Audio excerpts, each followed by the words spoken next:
რადიო უცნობი და ტელეკომპანია მაესტრო წარმოგიდგენთ.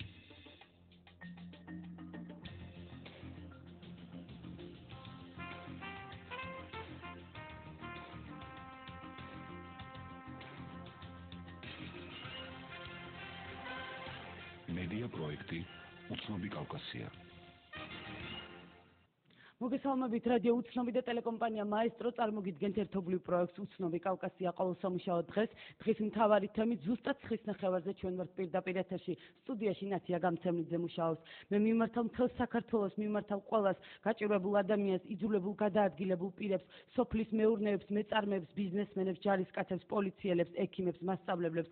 ნუ ვიფიქრებთ, რომ აღარასდროს მოვა გაზაფხული, ჩვენ დავატრიალებთ წაღმა ბედის ბორბას. ნუ აიცრუებთ გულს, გჯეროდეთ, რომ გავალთ ფონს. გჯეროდეთ, რომ გადავლახავთ ყველა პრობლემას. მე ვარ თქვენს გვერდით, ჩვენ შევასრულებთ ყველაფერს, რასაც დაგპირდით. ეს განცხადება პრეზიდენტ სააკაშვილს ეკუთვნის, რომელიც მან პარლამენტში გამოსვლის დროს რამდენიმე საათის წინ გააკეთა. რამდენად გულწრფელი და ამომწურავი იყო პრეზიდენტი სააკაშვილი მის ყოველწლიურ მოხსენებაში. ამ და სხვა მნიშვნელოვან თემებზე გაიმართება ჩვენს ეთერში პოლიტიკური დებატები ხელისუფლების გუნდის წევრს ეკა ხერხეულიძესა და კონსერვატორული პარტიის წარმომადგენელ კახა კუკავას შორის. მოგესალმებით, ძალიან დიდ მადლობას გადაგიხდით გადაცემაში მონაწილეობისათვის. ქალბატონო ეკა, განსაკუთრებით მადლობას გადაგიხდით თქვენ, რადგანაც პრეზიდენტის გამოსვლა კვლავ გრძელდება და თქვენ მოახერხეთ და მობრძანდით ჩვენთან სტუდიაში და ამისათვის კიდევ ერთხელ დიდი მადლობა. ბატონ კახა, პირველი კითხვა მექნება თქვენთან. ჩვენ შევძლებთ, შევინარჩუნოთ სამუშაო ადგილები, ეკონომიკური სტაბილურობა. ეს არ იქნება რთული, მაგრამ ამისათვის აუცილებელია პოლიტიკური სტაბილურობა. ხომ არ ფიქრობთ, რომ ეს განცხადება პრეზიდენტმა სააკაშვილმა თქვენი მისამართით გააკეთა? რას უპასუხებთ მას? საქართველოს რეალურად აქვს შანსი მოხდეს ათეულში იმ ქვეყნებს შორის, რომელთაც არ შეეხებათ მსოფლიო კრიზისი. გისმენთ ბატონ კახა, რას უპასუხებთ პრეზიდენტ სააკაშვილს? მოგესალმებით, დიდი მადლობა მოწვევისათვის. პრეზიდენტი პოლიტიკურ სტაბილურობაზე და საერთოდ სერიოზულ თემებზე ჩემი აზრით საუბრობდა. იგი მოითხოვს პოლიტიკურ სტაბილურობას იმისათვის, რომ ქვეყანა განვითარდეს. დიახ, მაგრამ მას მეტი ამაზე არაფერი არ ვთქვით. თქვენით ჩვენი ხედვა პოლიტიკური სტაბილურობა ქვეყანაში არის სერიოზული საფრთხის წინაშე იმის გამო, რომ ხელისუფლებამ სერიოზულად გადაუხვია დემოკრატიული ფასეულობებისაგან, რასაც მოყვა საქართველოში პრობლემები ჯერ კიდევ 7 ნოემბრიდან და 7 ნოემბრის შემდგომ ხელისუფლებას არ შემოუთავაზებია რაიმე სტრატეგია 7 ნოემბრის შედეგების დაძლევის შედეგების შესახებ, არც საქმე არ არის გამოძიებული, არც იმედი არ არის დაბრუნებული ოჯახის მიმართ, არც 5 იანვრის შედეგები არ არის დაძლეული და საქართველოში. თუმცა პრეზიდენტმა თქვა, რომ ებრძათ ვარ ოპოზიციასთან დიალოგისთვის, რადგან ეს არის კიდევ ერთხელ წინ გადადგმული ნაბიჯი დემოკრატიის განვითარებისთვის. აი ამ საანგარიშო პერიოდში 7 ნოემბრის შემდგომ, მაგრამ ფაქტი არის, რომ ეს არის მხოლოდ სიტყვები და 7 ნოემბრის შემდგომ მან ვერც ერთხელ ვერ შეძლო, ან არც ერთხელ არ მოინდომა ასეთი ტიპის დიალოგის წარმოება.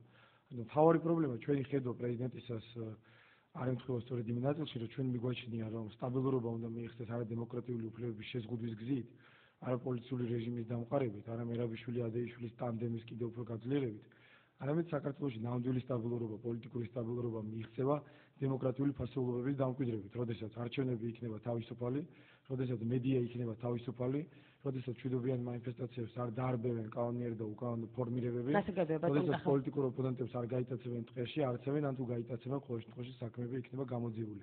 სამწუხაროდ ეს არის პრობლემები, გამთავრებ ნაცია, რომელზეც საუბრობს ძალიან ბევრი საერთაშორისო ორგანიზაცია, მათ შორის ძალიან ავტორიტეტული და ჩვენ არ მოგვისმენია არც ერთხელ, არც ამ გამოსვლაში და არც მის რომელიმე წინა გამოსვლაში, როგორ ხედავს ის გამოსავალს და დაძლევას აი ამ პრობლემებისას. დღეს ვერ მოისმინეთ ეს თქვენ პრეზიდენტის. მეგონი მას არ უსაუბრია არც ერთ ამ საკითხზე. ფაქტი არის, რომ საქართველოში ბოლო 2 წლის მანძილზე 20 მარტო პარლამენტის წევრი, ან ყოფილი პარლამენტის წევრი არის ნაცემი, ან გატაცებული, არც ერთი საქმე გამოძიებული არ არის.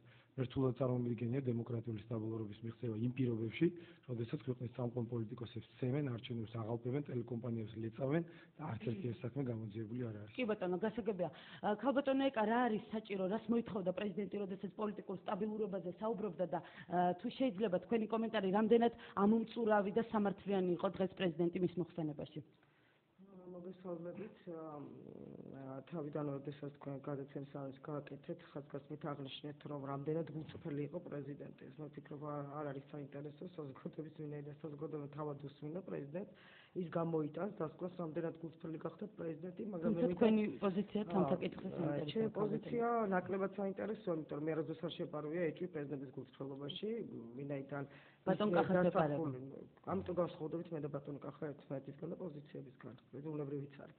ამდენად ეს ნამდვილად არ არის საინტერესო არის ის პრიორიტეტები, რომელიც ბატონო პრეზიდენტმა წარმოადგინა დღეს ანგარიში ის მნიშვნელოვანი, ძალიან გარდამტეხი შტიხების შეტანა ჩვენი ქვეყნის ცხოვრებაში, ჩვენი ქვეყნის აღშენებობაში, რომელიც საჭიროებს აუცილებლად სიცრუეში მოყვანას.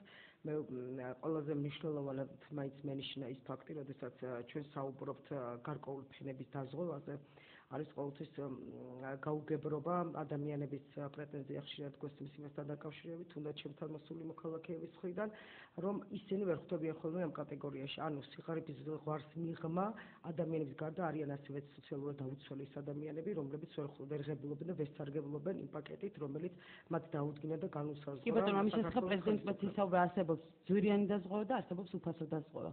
პრეზიდენტ საუბრის დიახ, ამდენად. ეს იყო მისი ახალი ინიციატივა. ეს არის ჩემთვის ძალიან მნიშვნელოვანი, ანუ აქცენტის გაკეთება საშუალო ფენაზე და მნიშვნელოვანია ის, რომ მე ალბათ საზოგადოებას შევახსენებ და ვიამაყებ იმ მონაცემებით, რომელიც მართლა ასე გახავთ, იმიტომ ჩვენ სამეზობლოში საყოველთაოდ საშინელი ციკლონი შემოჭრილი, ასე ვთქვათ, კრიზისი ეკონომიკური, რომელიც უფევს ქვეყანას ჩვენთან ნამდვილად არ არის სიძნელეები, რა თქმა უნდა, ეს სიძნელეები დასააძლევია, მაგრამ ის სტაბილურობა, რომელსაც ხაზი გაუსვა პრეზიდენტმა, რა თქმა უნდა, სწორედ გახლავთ იმის გარანტია, ჩვენ ქვეყანას კრიზისი არ კონდეს, თუნდაც ეკონომიკური, თუნდაც პოლიტიკური. მაგრამ ეს სულაც არ ნიშნავს იმას, რომ არ შედგეს დიალოგი, არ შედგეს კამათი ხელისუფლებასა და ოპოზიციას შორის პირიქით, უნდა არსებობდეს მუდმივ რეჟიმში დიალოგი, აზრის გაცვლა, რომ ჩვენ მოვახერხოთ ჩვენი საზოგადოების მთლიანად ჩვენი მოსახლეობის ინტერესების დაკმაყოფილება. კი ბატონო, კახა პრეზიდენტ დღეს უმრავლესობის წევრებმა დავითვალე შევეცადა დამეთვალა 10 ჯერ შეაწყვეტინეს მისი გამოსვლა აპლოდისმენტების რა სიტყვით თქვენ პრეზიდენტმა ისაუბრა ჯანმრთელობის პროგრამაზე, ეკონომიკურ წინსვლებზე, ასევე პენსიების მომატებაზე, საბიუჯეტო თანხების შეზღუდვაზე.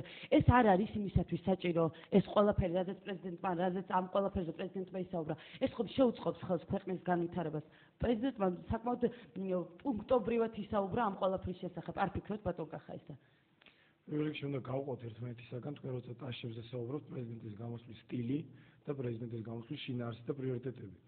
სტილი ახლა აქ დავა ჩემი აზრით უსაგნო იქნება, ეს დემონების საკითხი არის, ვიღაცა შეიძლება მოწონდეს, როცა 10 ჯერ აწყვეტინებენ პრეზიდენტის გამოსვლის აპლოდისმენტები, მე არ მაგალითად ძალიან მახსენებს საბჭოთა კავშირის ცეკას პლენუმებს და ყრილობებს და ბრეჟნევის გამოსვლას, თუმცა ეს დემონების საკითხი არის და ამაზე დებატები არ იქნებოდა საგნობრივი. უფრო მნიშვნელოვანი არის, რაც თქვენი შეკითხვის მეორე ნაწილში დაგეთ. ჯანმრთელობის დაზღვევის ახალი პროგრამა.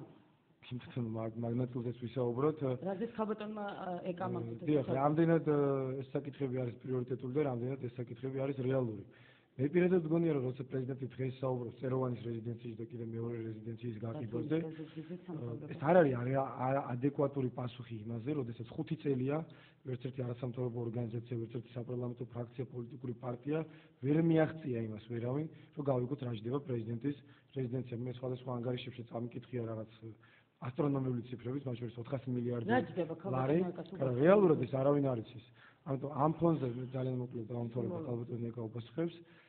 მე ფიქრობ, რომ არაადეკვატური არის საუბარი წეროვანში რაღაცა 2 აგარაკის წეროვანი დღეიდან საბიუჯეტო ხარჯებზე ჩვენ რაც მოვისმინეთ გილაურის ეს უფრო ფასადური არის, ზუსტად ამაზე ვსაუბრობ. ჩვენ გვაინტერესებს ციფრები, როცა გილაური საუბრობს იმას, რომ 6 მილიარდიან ბიუჯეტში 10 მილიონი შემცირდება, ეს არ არის ჩემი აზრით ადმინისტრაციული ხარჯების შემცირებისკენ გადადგმული ნაბიჯი, 10 მილიონი არ არის პრობლემა.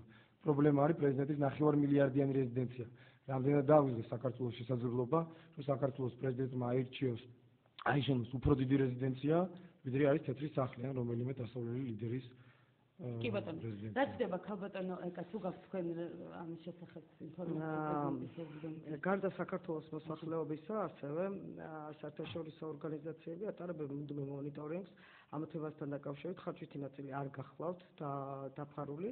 მე შემიძლია გითხრათ, თუ არსებობს ესეთი სერიოზული კომპანია, Kuwait Tuba Corporation, რომელიც კოდური სიტყვის საიტზე გახლავთ თუ აცო, შეუძლია შევძანდეს ბატონ კახაზე ნახოს რეზიდენციის ხარჯები.